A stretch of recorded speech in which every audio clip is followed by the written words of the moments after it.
Thank you very much, Jamie. Let me, before we go into remarks about Iraq, I think in the last hour, 4 nations, Cambodia, Colombia, Pakistan, and Paraguay, were not certified for cooperating, but were granted national interests waiver. 4 others were denied certification outright.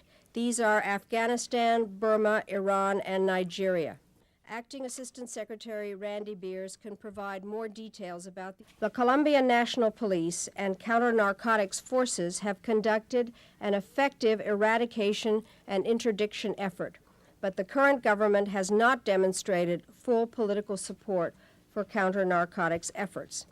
Coming on the eve of that country's congressional and presidential elections, the waiver decision is intended to lay the groundwork for increased future cooperation and to support those in Colombia who are striving to strengthen the rule of law and buttress their embattled democracy. Mexico received full certification this year as a result of the strong cooperation we have received since Presidents Clinton and Zedillo made this a top priority in our bilateral agenda. Let me just make a couple of remarks about Iraq.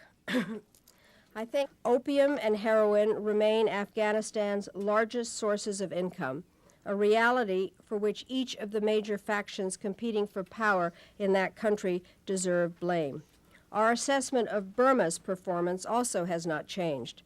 The Burmese government continues to allow the most notorious drug lords in Southeast Asia to keep the 2 things they value most, their money and their freedom.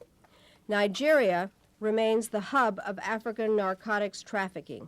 Its gangs run networks that bring in much of the heroin which ends up in the United States.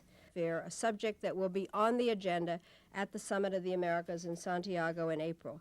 For the leadership that you have exhibited in chairing the interagency